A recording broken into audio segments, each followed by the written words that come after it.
It's the 2nd of January 2022, so we haven't run the Fleetmaster since we shifted a trailer for Richard from Smalldale out to Wardlow, which is why it's dirty as well.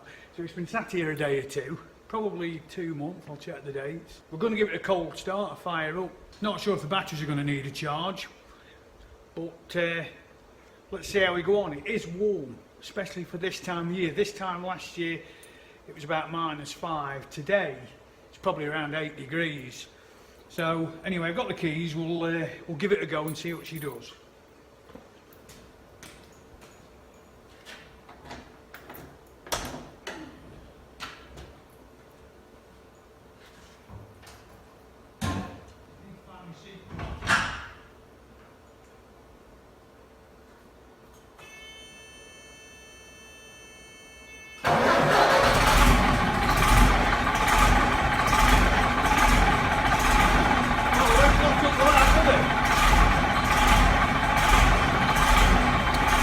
That's a genuine cold start, not been touched for months. I can't believe how well that started. Well, there's smoke obviously, but it is a Gardner. Right, got the seat cover on, let it build up.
we turned around so that we can work on this wheel.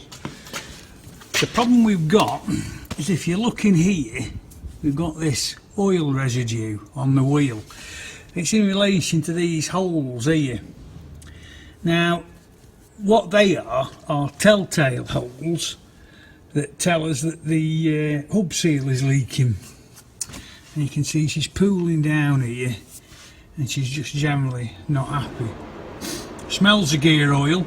I did at first think it was the oil I'd lubricated the wheel studs with, but that's clearly not the case. I'm going to pull the wheels off, pull the half shaft, get the hub off and replace the hub seal. I know the Americans call them a wheel seal, but they're wrong, it's a hub seal. They didn't get done, the hub seals didn't get done during the initial restoration, simply because we hadn't got enough room to pull them out in the shed. The other side's okay, so it's just this one, so we'll get this one done for now, and that'll enable us to get the right part as well. Right, so we're now in a position where we can pull the half shaft. We've done the heavy work, I spared you that. Managed to pull some of the studs out. Collet's still on there. Wanted to avoid hitting the end of the half shaft, which is obviously a traditional method of removal. Just don't want to smash the emblem up on the end. We can soon touch the paint up.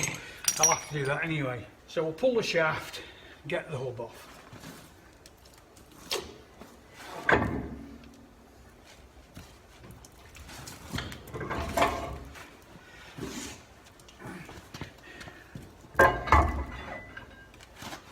You'll notice twin spline for the diff lock. Right, 4-inch hub nut on these,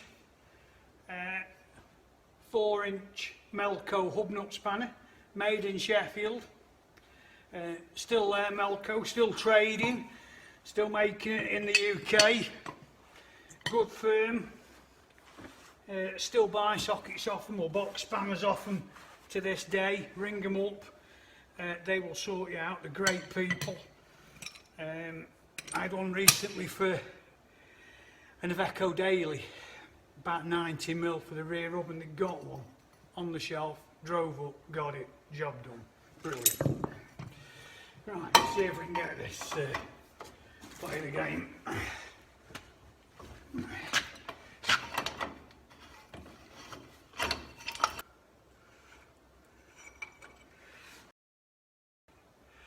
So that one's the locking nut. This is the lock washer for the inner nut, which sets the preload on the bearing.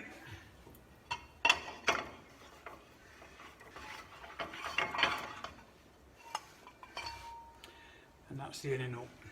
Lovely. I've had this lorry 12 years. It was parked up in 1998. I've never had this hub off, so I reckon this is the first time that hub has been off since at least 98. What's that, 24 years? Right.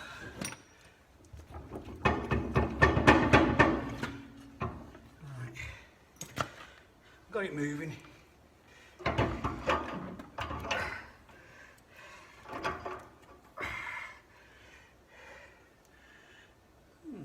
Don't look bad.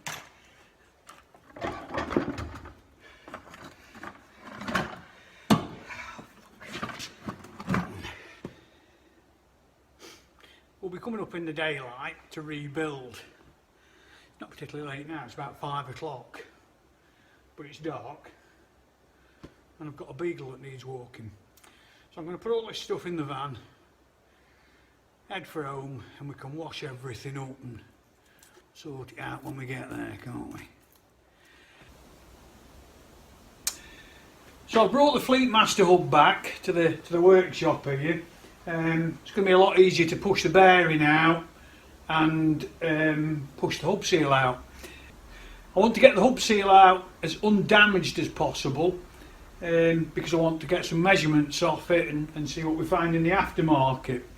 But for those of you who have been following the S80 build, you'll also know that we're on with pulling the hub reduction axle down, the double reduction axle down on the S80. A pretty unique opportunity for us to compare the two. So this is a standard Rockwool hub. It's fitted on the 18s, not the 16s. Pretty much unchanged really from about 1980 onwards. I must admit I'm not up to date on the latest vehicles that are fitted with this, but certainly the 4000 has got more or less the same hub. ERF fitted the 16s, slightly different, but still a Rockwool. You can see straight away that the profile of the hub is smaller. Both hubs are fitted with studs that are 7/8 BSF thread. These are right hand thread, those are left hand thread, the right hand thread one's down there. These are the Foden studs that are bolted in, we covered that a while ago, and these are knock-in studs which we're going to use the press for. Not a big believer in knocking them in if you can press them, because you're just avoiding damage if you can press them. So this one is the S80 hub, well worth having a closer look inside, but we'll start off with the end cap size. So the internal dimension of the end cap on this one is about 9 3/8. On this one, which is a single reduction, remember, let's peel that bit of gasket away, that's 5.5 inch. So straight away you can see that this extra larger capacity in there, this extra 4 inches or so, is needed to fit the epicyclic gear in there. So this hub is about 11.5 inches. This one closer to 13.5. It's a good 2 inches deeper, this one. Right, taking a closer look at the Fleetmaster hub here, we've got this outer shield, and the idea is that the oil captures in here when this seal blows, and you can see that there's a lot of oil about. I think that we've made this worse by moving it about and as we've stored it in the garage, but we're gonna obviously pull this seal, or we're going to knock this seal out and use that as a size reference. If you look at the wheel studs themselves, you can see that there's lots of hammer marks on them. These are absolutely no stranger to being in and out a couple of times. Got a bit of damage there, and a bit further around we've got a bit of damage there too. So a little bit of work on that shield. We're going to get this cleaned up, get that edge sorted out as well. But pretty straightforward really, that. We'll get that seal out. If we move over now onto the S80 hub, the first thing that jumps out is we've got 2 hub seals. I believe that people did this because it's a thin seal, and well, 2's normally better than 1, isn't it? I'm going to try and get these out in one piece, but I'm probably going to look for a double-lipped seal that replicates this setup in one seal. Let's have a look at the other side on how we're going to get the bearings out. Right, so if this truck was in service, the Fleetmaster here, and we were doing this job now, and the truck was working, we wouldn't be going to these lengths in all probability. We'd have a hub seal on stock more than likely. It'd be a modern truck, we'd size reference it, we'd put a heel bar under the back of the seal, pry against the bearing, pull it out, and not worry about the condition the seal came out in. I want to be a little bit more gentle with this because I don't want to do any damage, and I want to make sure that if I have to go for a modern equivalent seal, I've got the correct dimensions.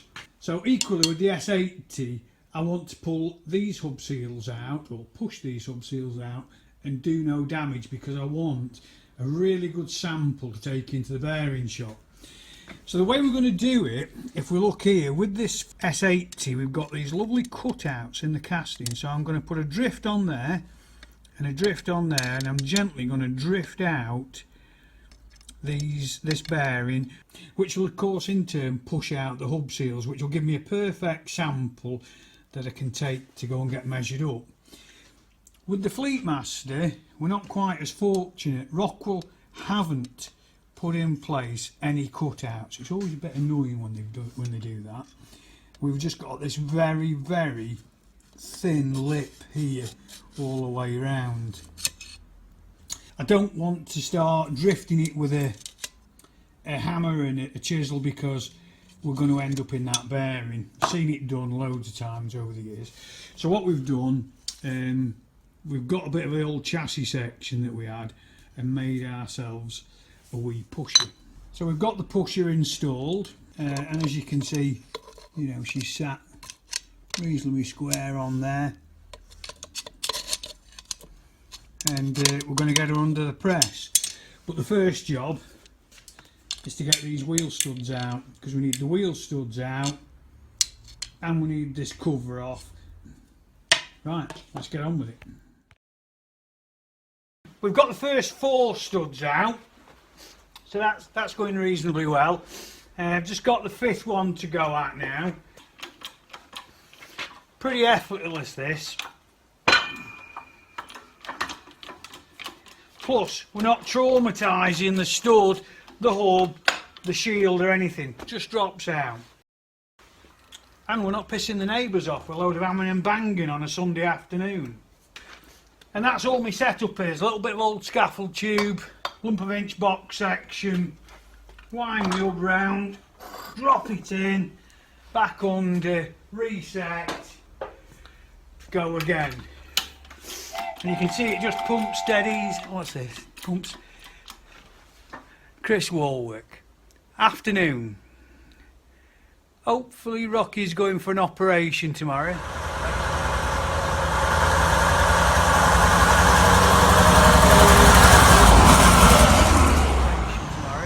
Best of luck, Rocky. Are you working on your Fodens today? Come on, Chris, what do you think? That one's tight. And it's those ones where you risk doing the damage. So this is the seal. This is the outer part of the seal. That's the hub itself, and the seal itself has got a step in it, and then the inner seal. Feels hard, doesn't feel subtle, doesn't feel supple in any way, and it does feel kind of worn out, to be honest. And I think looking at that, you can see that we've had as money's worth. But the next job is to get set up, flip this over, put the pushing device in and push the bearing track out, which will in turn push the hub seal out. Right, so we've got set up in the press. We're using this old section of chassis. As you can see, it's not quite fitting in there. So to get it level, I've put in another old section of chassis that we've got knocking about. If we sort of step back and use the eyeballometer, you know, she's looking reasonably level, to be honest, so that'll do us. Right, so we've got a setup in there, which is a 3/4 drive extension. I'm just going to give it a couple of gentle pumps, just see if we start to get any movement.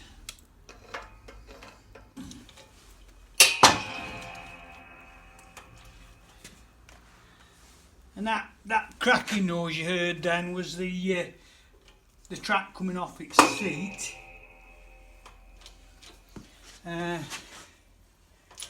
we can see we're getting that clean mark on the hub seal there.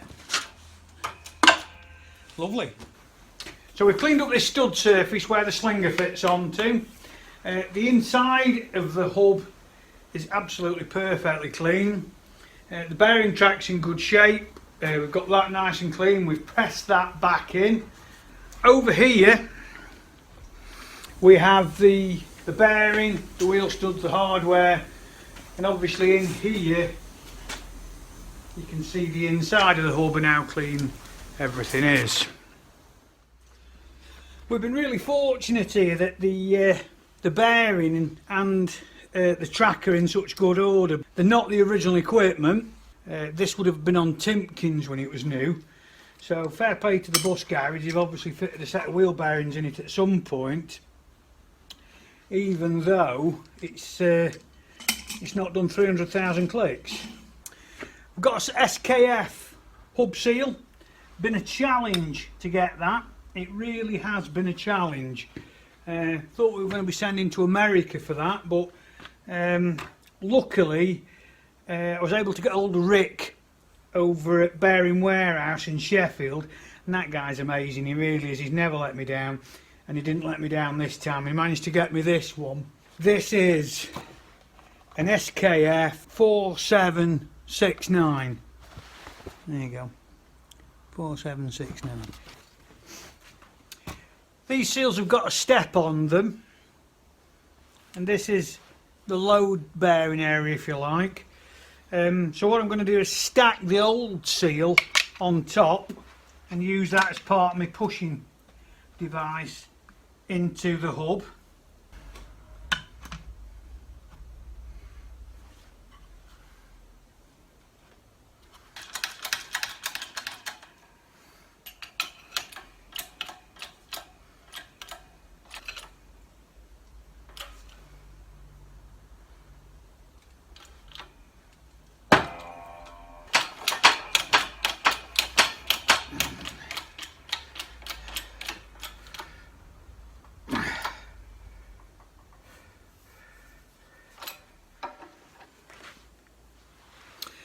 Okay, that's the seal fitted, so I'm really pleased with that. That's gone on really nice and even all the way around.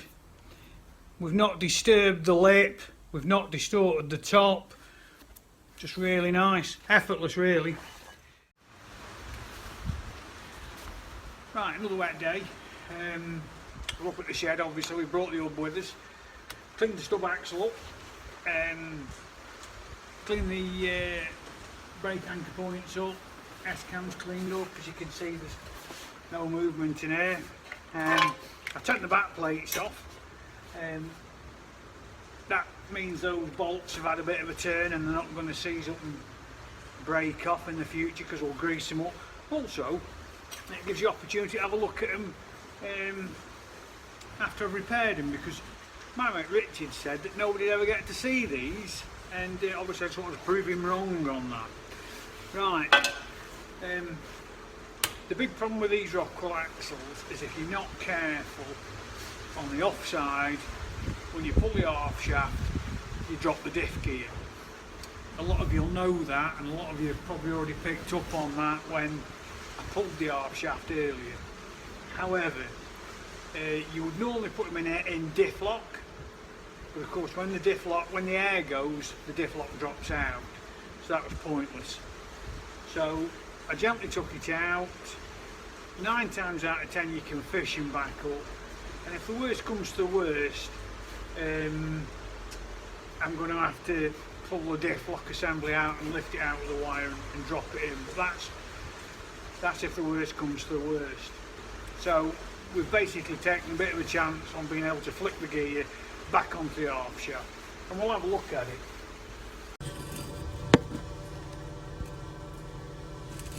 So there you can see that the actual diff lock gear is sat halfway in the oil, and the horseshoe that's a selector is at the top.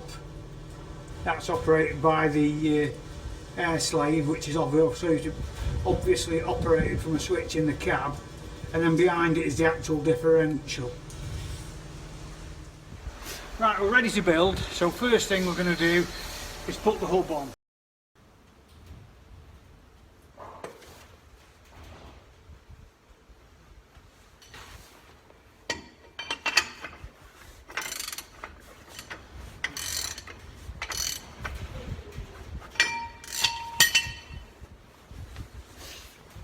That's feeling quite nice.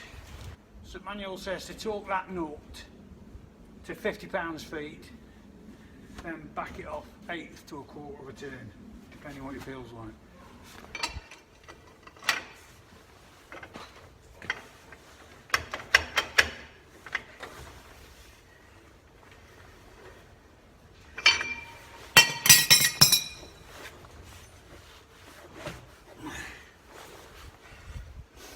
Looks nice, that.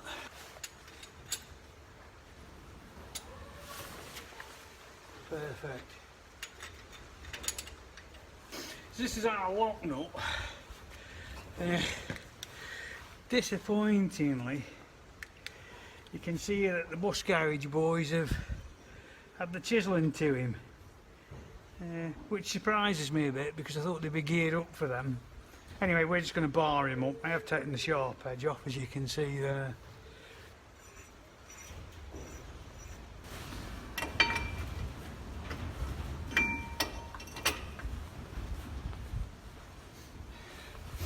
This outer nut obviously needs to be as tight as you can get it.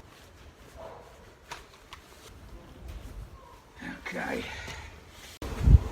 So I've made this gasket, we've also fitted it, and I've also got a spare if I have to do the other side. So we're all geared up for the other side really. Don't think we need to. Next job is half shafting, and remember we've got to hook that gear up as we go.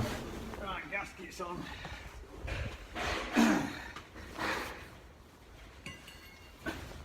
Let's have a go at getting her in.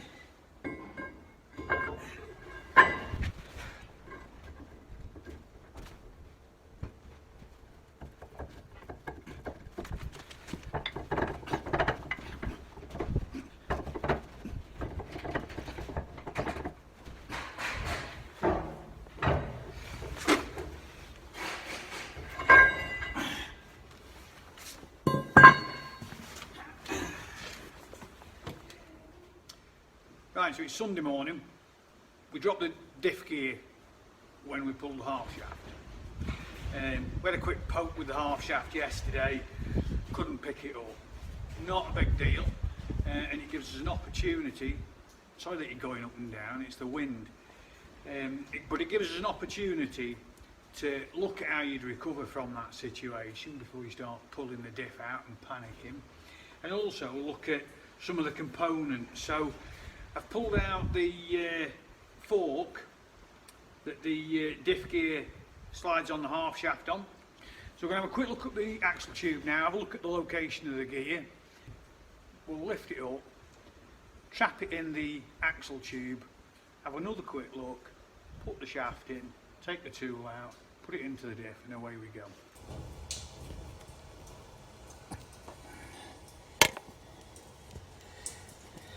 There's the diff gear in the bottom of the axle tube in the oil.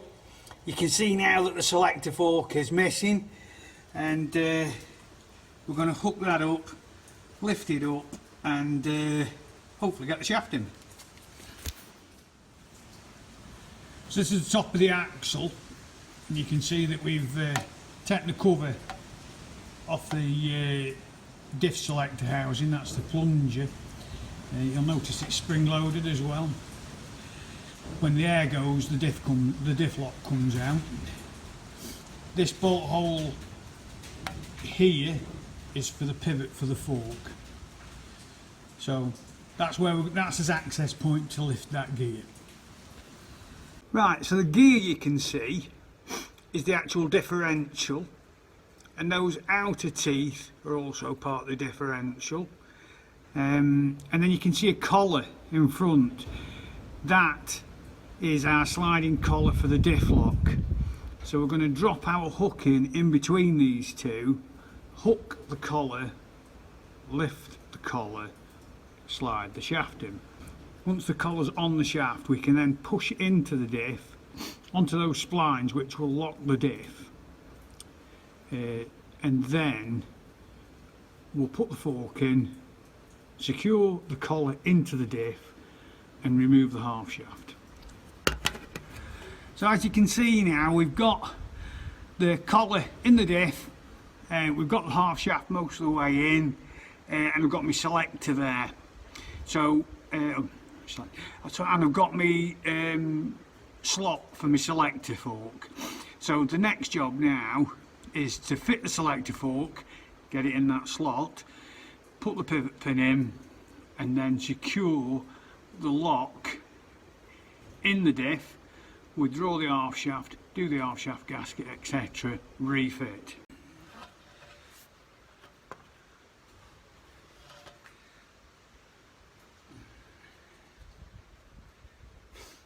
Right, I'm going to start by just dropping the pivot pin into place. Oh, bollocks, I've just dropped the spring off that. You can see where the fork itself has been rubbing as it's rode along. These pictures aren't going to be great because there's just no room, but anyway, let's see what we can get. Okay, so we're just resting that in so that we can just push it the rest of the way. This is our fork. As you can see, we've given it a really good clean up. She's in fine order and she goes in that way. I'm going to have to do this by getting my hand in, and that is hand with a Y, and feeling that groove. And I'm not worrying too much about the paint by the look of it either.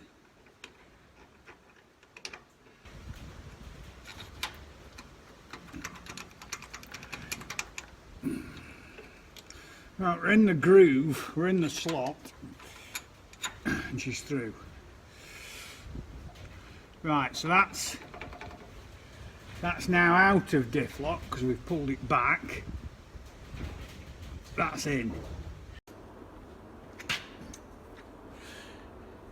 Right, we've got us diff locked up, forks in place, which means now that when we pull this half shaft, because I've wedged the fork with a block of wood, means that gear should stay in the diff. Yeah, should stay in the diff, and I can then put the gasket on, put my sealer on, slide the shaft in. Let's have a look at what we've got.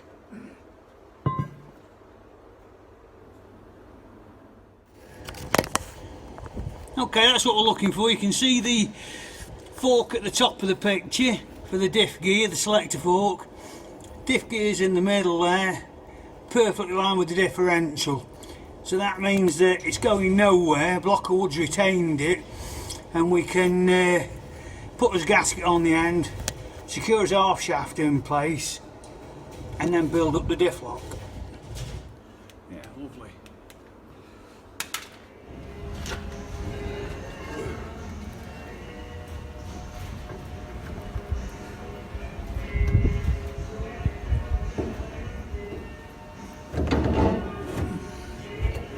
Lovely. So we've got his gasket sealer on. We've obviously gone in straight into the diff lock, so we're locked again now. I can pull my block of wood when I'm ready. I'm going to put a couple of collets in first and a couple of nuts just to secure everything. Right, we're still in diff lock. I'm going to use that to my advantage because I'm just going to torque up my bolts, give them the final pull. We'll clean the rest up when we do the paintwork.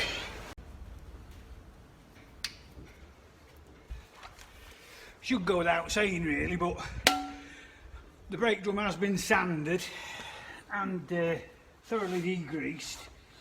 And again, we've just given it a wipe with brake cleaner before we chuck it on.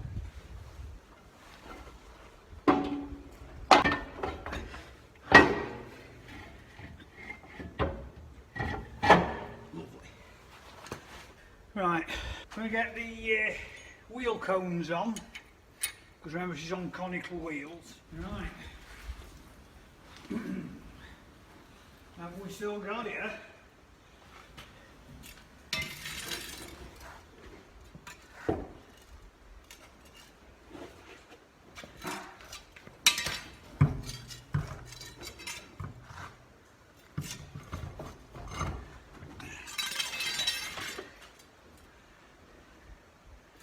Not Matt Greenfield, but still not bad.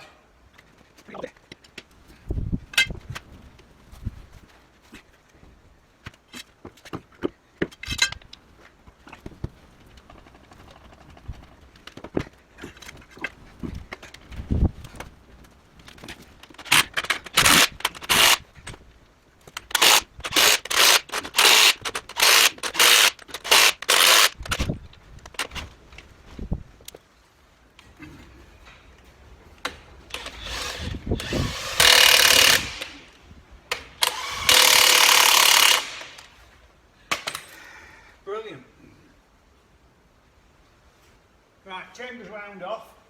That's why wheel turn, so we're going to adjust the brake. Right, she's solid at that.